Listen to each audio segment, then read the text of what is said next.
don't spill the coffee. It's the good stuff. Morning. Good morning. Tentacle Quill. Tentacle Quill here for your for another dose of Thursday banter. Talking about, writing, talking about books a lot. But this week we're actually going to talk about a film. It's very unusual. Yes, a very unusual one, which we watched yesterday, which was Jerome Bixby's The Man from Earth. Yeah. So this film was a bit of an internet sensation back in the day. I missed it. Yeah. Okay. So, that was the first time me seeing it. I had never heard of it before. Yeah, it went through the thing that really interests me. So, when we talk about film media, yes, if you go to the start of film, you get a lot of films like 12 Angry Men, yes, which effectively are like stage plays that have been filmed. Yeah. Because people don't know how to do film, right? Yeah.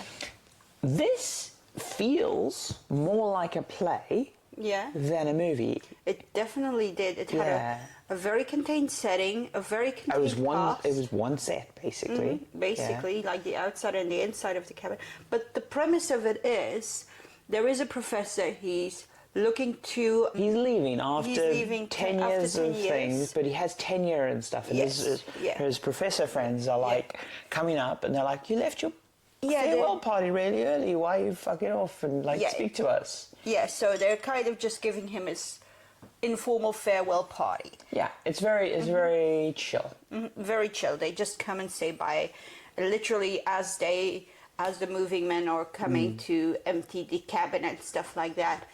And he confides in them that he's actually 14,000 years old. Yeah, he starts a thought experiment. They start picking up objects around the house. Yes. And they're like, oh, this looks like a Van Gogh, but I've never seen this one before. Or this is a flint tool that was used to carve stuff. They pick up a few objects and they're talking, and it's like, they start talking about the evolution of man, and they start talking about, I'm trying to remember the exact era that they're talking about. Yes. But it's not Neanderthal, it's Cro-Magnon, I think.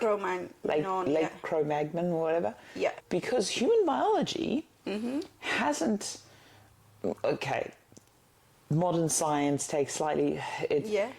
The short version is human biology hasn't changed much in 14,000 years. No, it hasn't. It's like the software's changed a bunch, but the hardware's the same. So his first question is basically, if a caveman were to live in this era, what would it be like? What would he be like?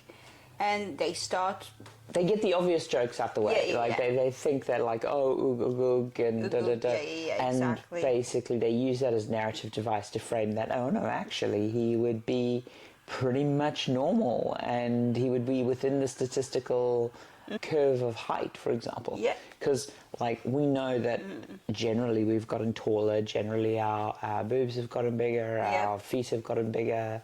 There is a bunch of metrics that have improved, but a lot of those we know are based on nutrition. Yes. And a lot of those are, selective. A lot of the traits that we're now promoting in biology, not directly related to survival fitness. A lot of them are related to attractiveness, sort of. Yes, but anyway. And also better food and things, but yes. But so he starts that off and they start going how could he have lived 14,000 years and going through a little thought experiment of their own. Now, I think it's important to note that the writer of this was a writer on Star Trek, a very famous writer on Star Trek. He did the Mirror Mirror episode. Yes, Jerome Bixby. Jerome Bixby. But he also did an episode, I'm trying to remember the name, something Methuselah. Yeah. That played with this idea before. Indeed, so this was basically an expansion. Oh, that was you, Vertex. Yes, we're blaming it on you, Vertex. Hello. No, it was him. He jumped up on it and then he jumped up in your lap. It was just a time delay trap. But how could I be angry with him? Look at him. Oh. So it was an idea he had played with before, and as I say, it's kind of his motif and stuff. Indeed. But this film clearly had bugger all budget. As I say, it's a few actors when I looked sitting it up, down. the budget in total was $200,000. I can believe it. I can totally believe it. I mean, that's a higher number than I expected, but I'm guessing because there's some really good actors in it. There's really like good not actors in well it, yes. known, but No, like there's a few that I recognize, but mostly from like other smaller Later movies, work. later work. Yeah, Yeah, indeed. yeah. And yeah, they didn't need much. There were no special effects needed. They basically. Because this is the other thing I loved about this film. You and some friends could make this film Yes, for YouTube exactly. so easily. Exactly. Oh. It was just a character piece. What I love the most, it's kind of like the difference between old Doctor Who, new Doctor Who. Like old Doctor Who often had like very small stakes, very small setups, versus modern Doctor Who, which tends to be a bit more elaborate, a bit more go save the worldy. And that's what I like. Like it was this Nothing is at risk here. Nothing is at risk. It is this man talking to his friends, trying to convince them that he is or isn't this man from 14,000 years ago. And it's not like, oh, he has superpowers and he can. It's approached with genuine speculative yes, fiction exactly. basis. He's not like, oh, I'll stab myself and you'll see that I don't die or anything. He just talks to them and like, oh, where did you live when you were this age? And he's like, well, I can't remember quite yet. I mean, that was... his like, so this is what I loved about it, because as I say, they're all professors, so you've got this ability to interrogate the questions. Indeed. So it's like, well, from a biology point of view, how's this potentially possible? Then they talk a bit about biology and then run it through. And with the thing, it's like, where were you? And he's like, well, do you remember the house you grew up in? Do you remember the grocery store? And And he talks about how, like, you know, the land changes. Indeed. And it's really hard to identify going back. And a lot of what he knows in retrospect, right? Indeed, yes. Because even he says, there's a point where one of the people says, wow, no wonder your students say you're good, you know everything about history. And he says that's true study, because everything he knows about history is from his one perspective, in his one point of time, from one person. And history books are written by a bigger perspective than that. Yeah, I mean, imagine, because obviously now we've got the internet and we've got all these ways of communicating or whatever, but imagine you go through a major world event, right? Yeah. So you go through like the Ukraine war, or you go through, you know, the fall of the Berlin Wall or anything like that, but you do not have newspapers or whatever, or you have some news that reaches you. Yes. It's like kind of like how the Tunguska explosion.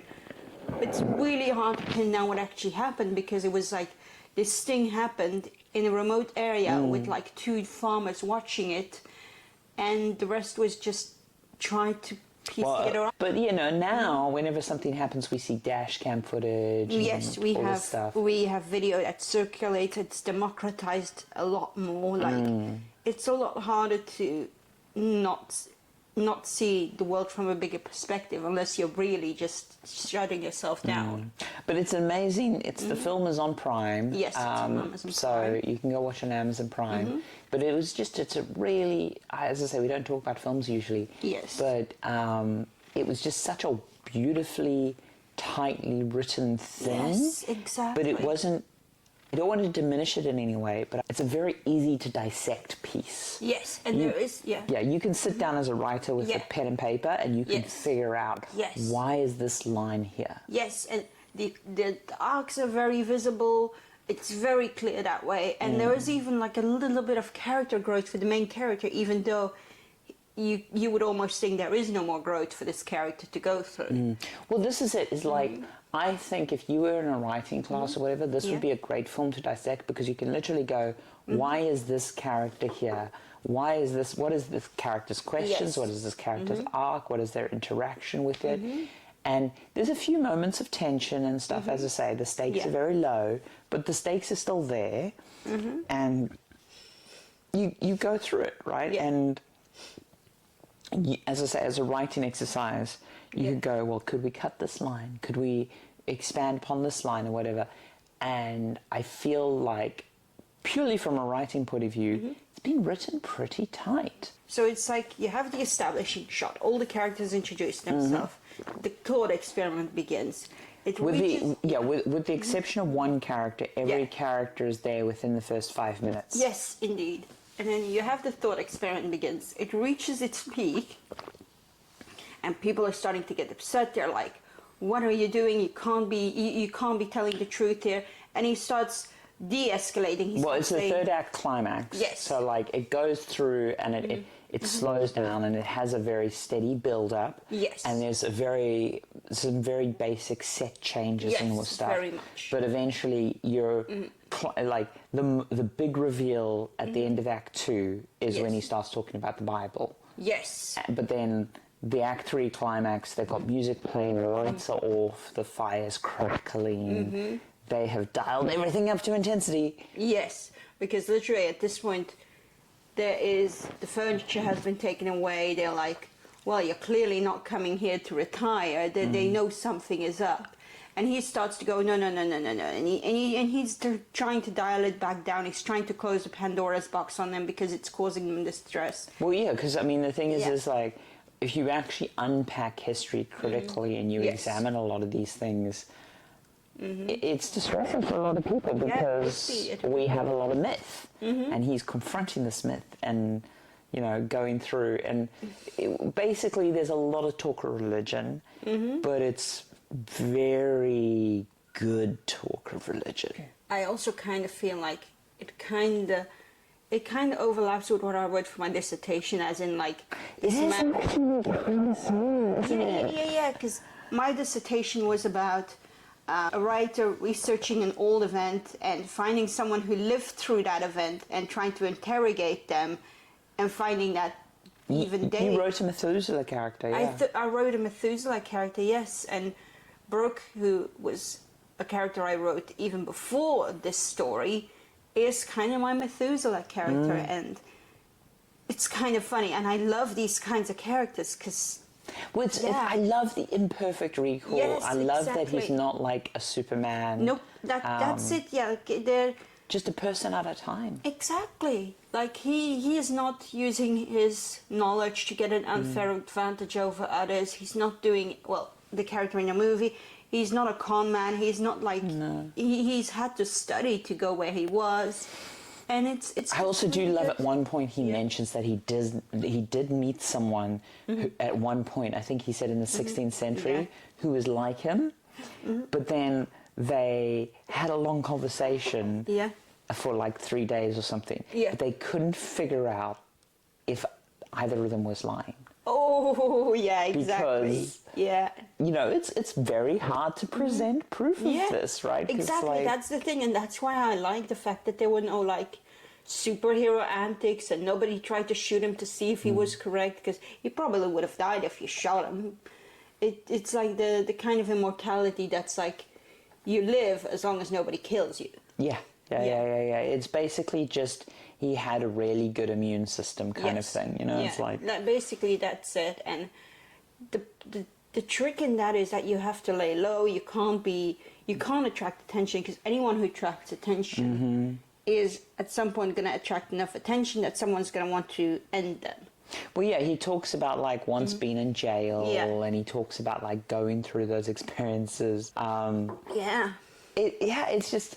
I found this really interesting because, I think as a writer, it's just really, this is also why I love the film 12 Angry Men, in that 12 Angry Men, you can really learn a lot by watching and dissecting that. But I think everyone kind of knows that reference. Yes, indeed. Or at least anyone who's into writing and film critique and stuff.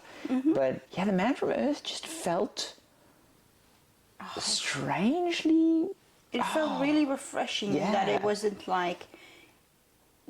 After the movie was done, we got a peek at a sequel that was written in the 2000s, which was a lot more action-based, action scene, kidnapping kind Honestly, of I stuff. have no interest in watching. I would love to watch it just for the in-universe lore, so to speak. Yeah. But I actually kind of want to rewatch this movie, maybe with some subtitles, because it's so easy to miss things. Yeah, well the thing is like, this film, as I say, I'm shocked at the budget, because there's parts where the ADR is like totally out of sync. Oh God, yes, and, indeed. You know, it was clearly filmed on a shoestring. Yes. They probably spent the bulk of that budget on promotion. Yeah, probably either on promotion or just the actors. Yeah, that's true. They like pay out salaries and stuff. Yep, indeed. But yeah, it was just, as I say, I came across it purely because I was scrolling through TikTok and there was like someone had clipped a scene pretty Yes. near the end. So I Yes. was a little bit spoiled, but I don't think that impacted the movie at all. No. Where he's talking about the Bible. Mm-hmm. And I was like, well, I'm just going to put this movie on while we eat pizza and we're Yeah, going to exactly. go through it. I had no idea what to expect. I mean, it's like... Yeah, I didn't want to spoil you in any way. No, that's fair. I love it. I think it's a really useful writing Yeah. exercise to look at things like this and, as I say, go in with a pen and paper and dissect the work, because I don't want to diminish things like modern action films because I think in some cases their writing is better and more complex. Yes. But the problem is that a lot of that writing is presented through staging, through set design, through costuming, through cut and the edit, through music choice. The process of telling that story is actually quite complicated Exactly. for someone to dissect. Yeah. Whereas this film, very basic choices. Like, you know, I think the writing is very good, but they're doing it with a very small toolbox, which makes it very easy to dissect and reverse. Definitely, yeah. So, yeah, it's definitely a recommend. I might be looking into buying the DVD just so I can watch it with subtitles. That is true, actually. It would be really nice to own a physical copy of this. Yeah, we should hunt that down. Yeah, I'll have a peek around. 'Cause, yeah, I mean... This is a good having friends around and like, have you seen this weird film? Yeah, exactly. And I was also thinking, because I might be doing some writing workshops, this could be a really fun movie to discuss. Yeah, no, it would be good. But yeah, we thought that was, as I say, we don't normally talk about film, but we thought that was a really good writing one to talk. And yeah, thank you so much for tuning in again. Yeah. And this little man is going to have to get off my lap so I can turn off the camera. Are you old man or are you young? No, he's definitely an old man. He is an old man, but we love him.